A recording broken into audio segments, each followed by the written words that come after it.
Let's study determinants today. और determinants को समझने के लिए हम पहले 10th क्लास का एक कंसेप्ट लेते हैं, सिस्टम ऑफ एल्जेब्रिक इक्वेशंस या system of linear equations in two variables a1x plus b1y equal to c1 and a2x plus b2y equal to c2। Matrices वाले चैप्टर में हम पढ़ चुके हैं कि हम इस इक्वेशन को मैट्रिक्स की फॉर्म में भी लिख सकते हैं, a1 b1 a2 b2, variables हमारे कॉलम की फॉर्म में इक्वल टू, और ये जो कॉन्स्टेंट्स हैं ये भी एक कॉलम की फॉर्म में लिखे जा सकते हैं। इसी तरह से यदि हमारे पास system of algebraic equations in 3 variables हो, a1x plus b1y plus c1z equal to d1, इस तरह से, तो वहाँ से हमें यहाँ पर 3×3 ऑर्डर की एक मैट्रिक्स मिलेगी। और ये मेरे जो वेरिएबल्स हैं x y z, और यहाँ पर आपका c1 c2 c3 हो सकता है, या d1 d2 d3, जो भी हमने कॉन्स्टेंट्स लिए हैं राइट हैंड साइड में। अब इनके सॉल्यूशन के बारे में आपने 10th क्लास में पढ़ा है कि यदि a1 by a2 is not equal to b1 by b2, यानी a1 बाई a2 का जो रेशियो है और b1 बाई b2 का जो रेशियो है, यदि इन दोनों के रेशियोज बराबर नहीं हैं तो सिस्टम ऑफ इक्वेशंस का यूनिक सॉल्यूशन होता है, केवल एक सॉल्यूशन होता है, सिंगल सॉल्यूशन होता है, यदि ये रेशियो दोनों बराबर नहीं हैं तो ये जो रेशियो है, यदि मैं इनको क्रॉस मल्टीप्लाई करूं, it means a1 b2 should not be equal to a2 b1। Cross multiply जब आप करेंगे, a1 b2 should not be equal to a2 b1, तो ये नंबर डिफाइन करता है कि इस सिस्टम ऑफ इक्वेशंस का यूनिक सॉल्यूशन यानी सिंगल सॉल्यूशन होगा या नहीं। अब ये जो नंबर है जो इसकी यूनिकनेस को डिफाइन कर रहा है, the number which defines the uniqueness of the solution of the linear system of equations, this number is called determinant. तो डिटर्मिनेंट क्या है? किसी भी स्क्वायर मैट्रिक्स से जुड़ा हुआ एक नंबर है जो उसकी यूनिक सॉल्यूशन को डिफाइन करता है। कब? जब ये जो प्रोडक्ट है दोनों बराबर नहीं होने चाहिए, यानी ये a1 b2 का जो प्रोडक्ट है a2 b1 के बराबर नहीं होना चाहिए। और यहाँ से हम ये भी कह सकते हैं कि a1 b2 minus a2 b1 zero के बराबर नहीं होना चाहिए, क्योंकि जब हम इस टर्म को इधर लेके आएंगे तो ये माइनस हो जाएगी और अपनी जगह पे छोड़ जाएगी ज़ीरो। यानी ये प्रोडक्ट इस डिटर्मिनेंट के अंदर, यदि हमसे डिटर्मिनेंट फॉर्म में लिखें a1 b1 a2 b2, तो ये जो मेरा डिटर्मिनेंट है, ये जो प्रोडक्ट है a1 b2 minus a2 b1, a1 b2 minus a2 b1, ये ज़ीरो के बराबर नहीं होना चाहिए। यदि ये ज़ीरो आ गया तो यूनिक सॉल्यूशन नहीं होगा, यदि ये ज़ीरो के बराबर नहीं है तो यूनिक सॉल्यूशन होगा। तो इस नंबर को, जो किसी मैट्रिक्स से जुड़ा हुआ एक नंबर जो यूनिकनेस ऑफ सॉल्यूशन को डिफाइन करता है, उसे डिटर्मिनेंट कहते हैं। तो डिटर्मिनेंट क्या है? किसी भी स्क्वायर मैट्रिक्स से जुड़ा हुआ एक नंबर, एक रियल या कॉम्प्लेक्स नंबर, डिटर्मिनेंट कहलाता है।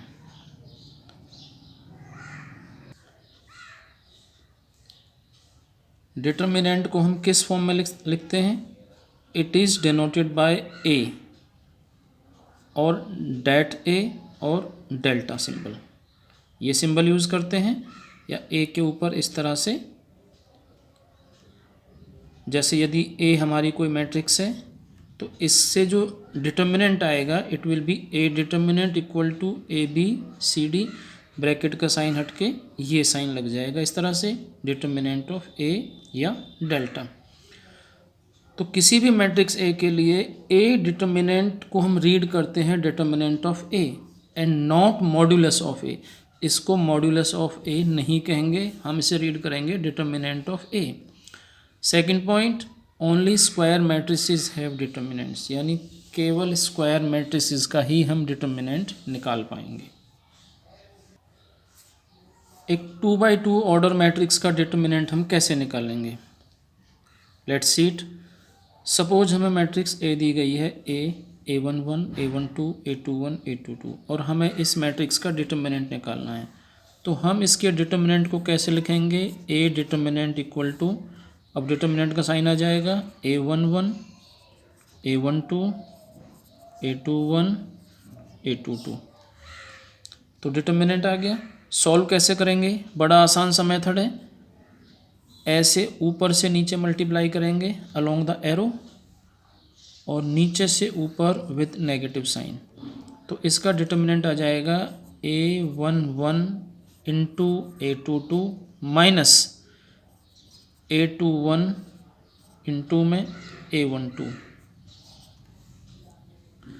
A11 A22 minus A21 A12। ये माइनस का साइन बीच में फॉर्मूले में आएगा। यदि इनका साइन अपना नेगेटिव है तो वो साइन साथ ही रहेगा। तो डिटर्मिनेंट जो है 2x2 ऑर्डर मैट्रिक्स का बड़ा सिंपल, आप मैट्रिक्स का साइन हटा के डिटर्मिनेंट का साइन लगाएंगे और क्रॉस मल्टीप्लाई करेंगे, स्टार्ट विद A11 और minus A21 into A22।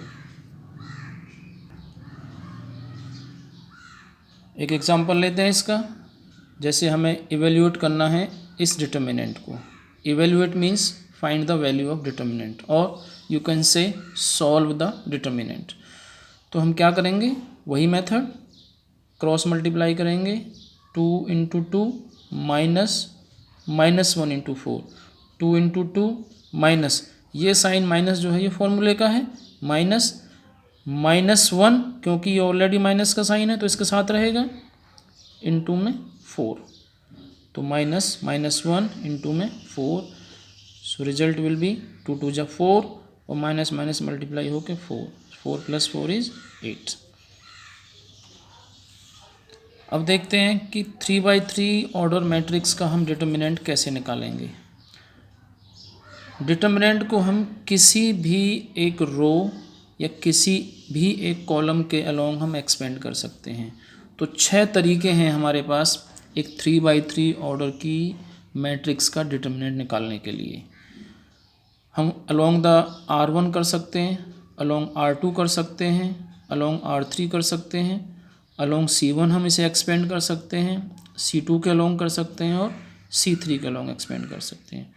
Expand कैसे करते हैं इसे थोड़ा डिस्कस करते हैं। See this is a 3x3 order determinant. A11, A12, A13, A21, A22, A23, A31, A32 and A33। Suppose हम इसे R1 के अलोंग एक्सपेंड करना चाहते हैं, expanding along R1, this is R1। तो R1 में हमारे पास 3 एलिमेंट हैं, A11, A12, A13। तो मेथड क्या है? जब आप डिटर्मिनेंट को एक्सपेंड करोगे तो A11, ये जो फर्स्ट एलिमेंट है इसका सफिक्स है A11। आप इस सफिक्स को लिखेंगे, पूरा जो एलिमेंट है पूरे एलिमेंट को लिखेंगे, इनटू -1 रेज टू पावर 1 + 1। ये 1 क्योंकि इस एलिमेंट का सफिक्स है 1 जो इसकी पोजीशन है first row and first column, ये -1 की पावर में जाके ऐड हो जाएगा, ये दोनों डिजिट्स ऐड हो जाएंगी, इनटू अब जिस रो में और जिस कॉलम में ये एलिमेंट आया हुआ है उसको आप हाइड करेंगे। उसके बाद जो 2x2 ऑर्डर का डिटर्मिनेंट बचेगा वो इसमें मल्टीप्लाई होगा।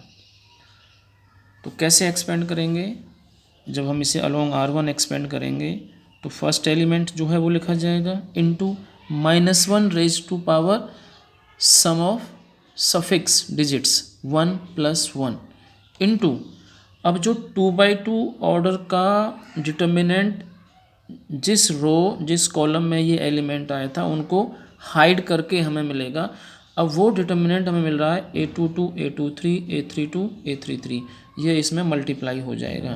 तो इनटू डिटर्मिनेंट आएगा हमारा A22 A23 A32 इनटू में A33 प्लस सेकेंड एलिमेंट क्या है A12 into -1 raise to power 1 + 2, क्योंकि इस एलिमेंट के जो सफिक्स हैं 1 2 1 + 2 इनटू वो डिटर्मिनेंट जो इस एलिमेंट के रोज और कॉलम्स को हाइड करके हमें मिलेगा। तो जब हम इसके रोज और कॉलम्स को हाइड कर रहे हैं तो हमें डिटर्मिनेंट क्या मिल रहा है, ये एलिमेंट्स हमें मिले A21 A23 A31 A33। तो इन एलिमेंट्स से हमें जो डिटर्मिनेंट मिलेगा वो हम इसमें मल्टीप्लाई कर देंगे A21 A23 A31 A33 plus अब ये element A13 into -1 raise to power, अब इसका जो सफिक्स है क्या है 1 3, यानी 1 + 3। अब जिस रो जिस कॉलम में ये एलिमेंट आया हुआ है उसको हम हाइड करेंगे। अब जो डिटर्मिनेंट हमें मिलेगा यानी A21 A22 A31 A32, इस डिटर्मिनेंट को हम इसमें मल्टीप्लाई कर देंगे A21 A22 A31 A32।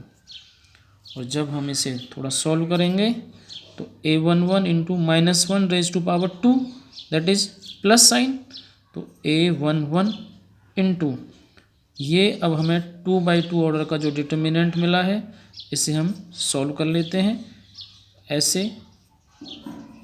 A22 into में A33 माइनस A32 इंटू में A23, -1 रेज टू पावर 3 यानी माइनस का साइन, तो माइनस A12। और इस डिटर्मिनेंट को एक्सपेंड करेंगे तो A21 इंटू में A33 A21 इंटू में A33 माइनस A31 इंटू में A23। ये हम डिस्कस कर चुके हैं, 2/2 ऑर्डर का डिटर्मिनेंट है। -1 रेज टू पावर 1 + 3 यानी 4, यानी प्लस का साइन, तो plus A13 into A21 into में A32 माइनस A31 इंटू में A22। अब ये हम सारा सॉल्व करेंगे और हमें अपना आंसर मिल जाएगा। एक 3/3 ऑर्डर के डिटर्मिनेंट को हम इस तरह से सॉल्व करेंगे। ये हमने R1 के अलोंग किया है, इसी तरह से हम इसे R2 के अलोंग कर सकते हैं। ये R2 है।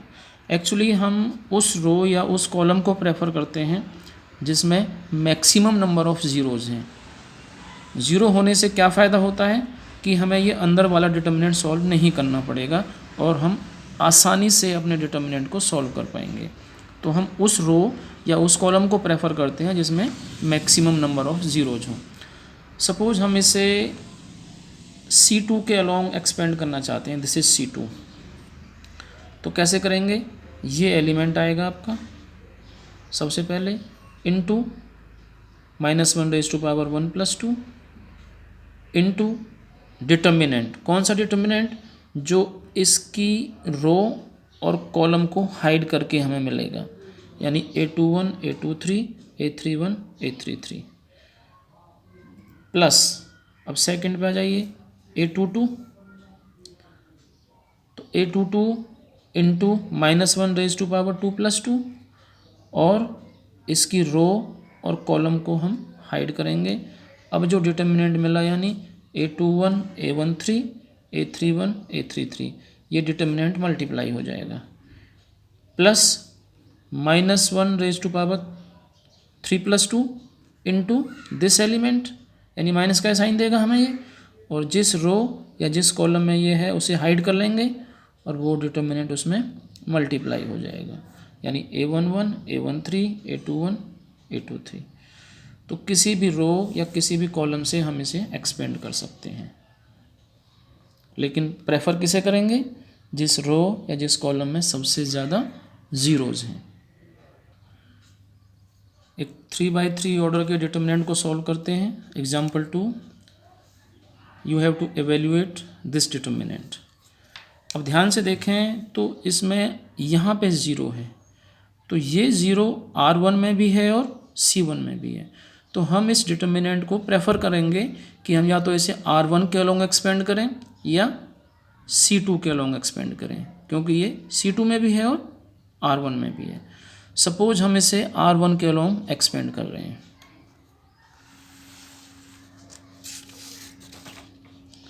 तो जब हम इसे R1 के अलोंग एक्सपेंड करेंगे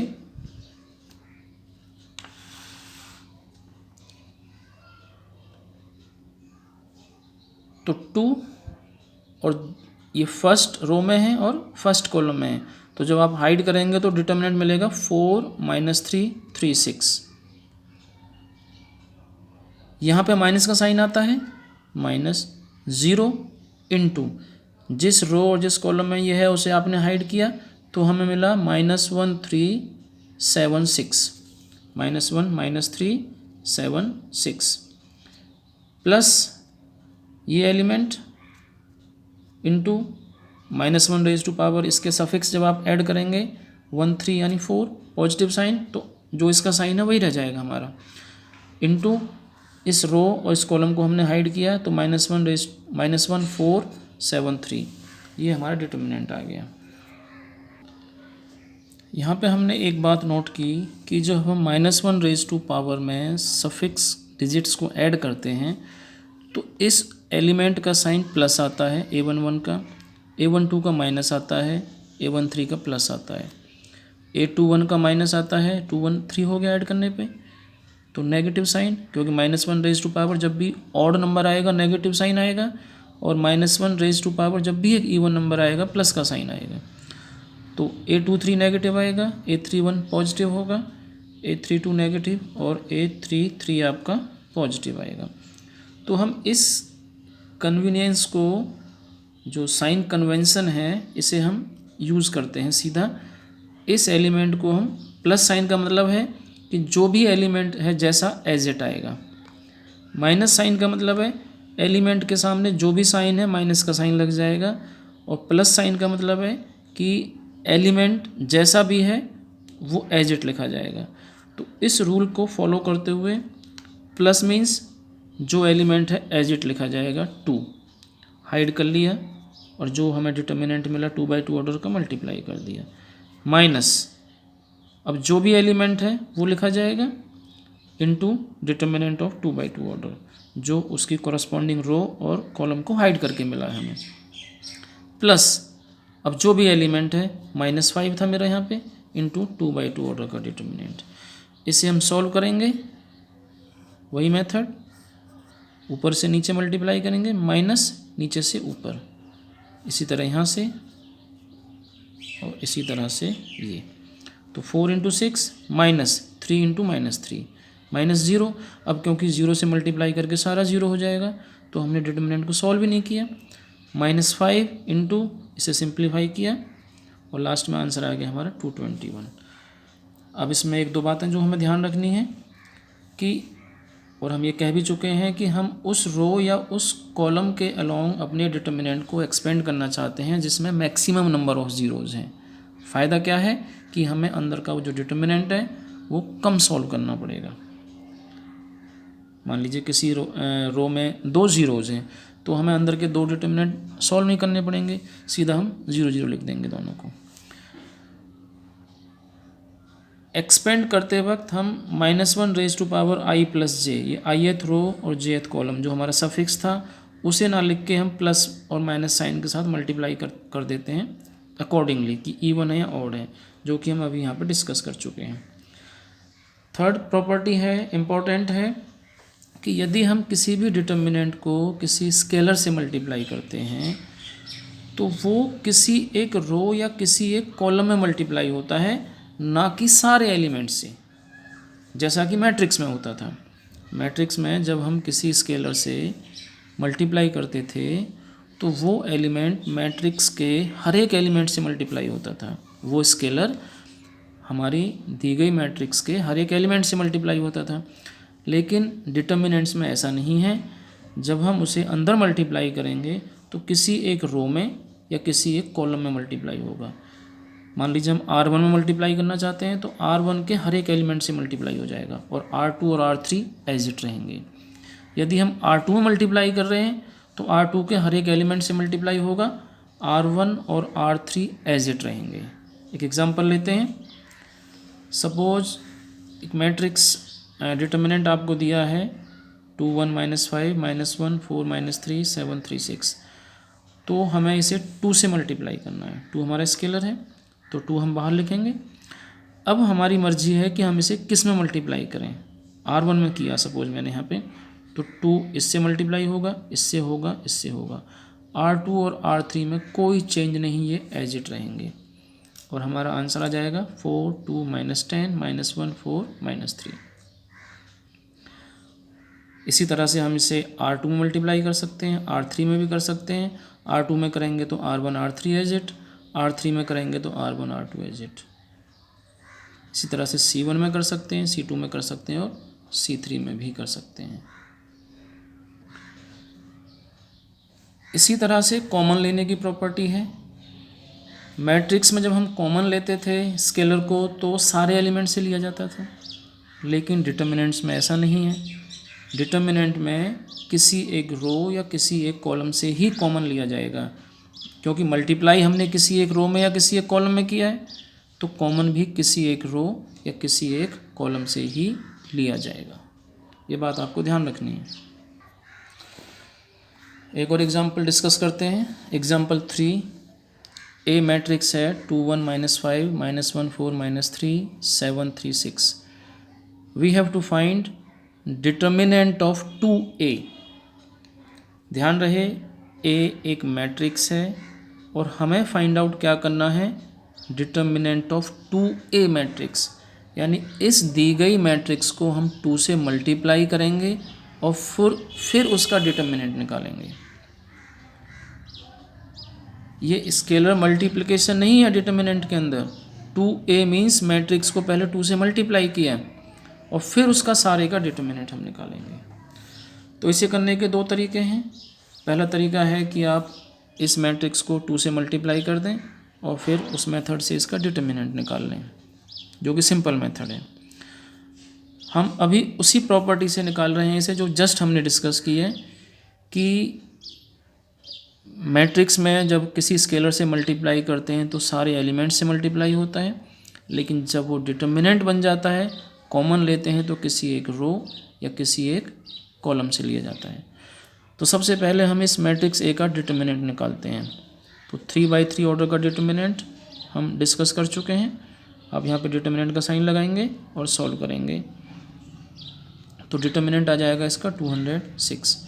अब हम 2a फाइंड आउट करेंगे, मीन्स इस दी गई मैट्रिक्स को 2 से मल्टीप्लाई करेंगे तो हमें एक मैट्रिक्स मिलेगी जिसे हम कहेंगे 2a मैट्रिक्स है ये। तो मैट्रिक्स हमारी ये आ गई, 2a मैट्रिक्स मल्टीप्लाई कर दिया। हम इसे एक्चुअली मल्टीप्लाई नहीं कर रहे हैं क्योंकि हम इसे डिटर्मिनेंट में कन्वर्ट करके और जो कॉमन लेने की प्रॉपर्टी है उससे सॉल्व करना चाह रहे हैं। तो 2a मैट्रिक्स ये है, तो 2a डिटर्मिनेंट क्या हो जाएगा, यहाँ पे डिटर्मिनेंट का साइन लग जाएगा। अब क्योंकि ये एक डिटर्मिनेंट है और जब हम इससे स्केलर को कॉमन लेंगे तो किसी एक रो से या किसी एक कॉलम से निकलेगा, तो मैंने R1 से 2 कॉमन लिया, 2 मेरा बाहर आ गया। ये कहाँ से आया था, R1 से। इसी तरह मैंने देखा R2 में भी सारे एलिमेंट्स में 2 है, तो मैंने R2 से भी 2 कॉमन ले लिया, ये 2 मेरा R2 से आया था। इसी तरह हमने देखा कि R3 में भी हमारा 2 है, तो हमने यहाँ से भी एक 2 ले लिया कॉमन, ये 2 हमारा R3 से आया था और इनको हमने बाहर मल्टीप्लाई कर दिया और अंदर जो डिटर्मिनेंट बचा वो बचा 2 1 -5 -1 4 -3 7 3 6, जो कि हमारे दी गई मैट्रिक्स के डिटर्मिनेंट के बराबर है। It means 2A determinant is equal to 8 times determinant of A। ध्यान रहे, जब हमने 2 से मैट्रिक्स को मल्टीप्लाई किया था तो सारे एलिमेंट्स में हमारा 2 मल्टीप्लाई हुआ था, लेकिन जब ये डिटर्मिनेंट बन गया तो 2 हमारा 3 बार बाहर निकला by the property of determinants. हर एक रो से एक एक बार और मल्टीप्लाई हो गया, तो 2A मैट्रिक्स का जो डिटर्मिनेंट है वो 8 times determinant of A matrix के बराबर आएगा। और A डिटर्मिनेंट हम निकाल चुके हैं 206, दोनों को मल्टीप्लाई किया, ये हमारा आंसर आ गया 1648।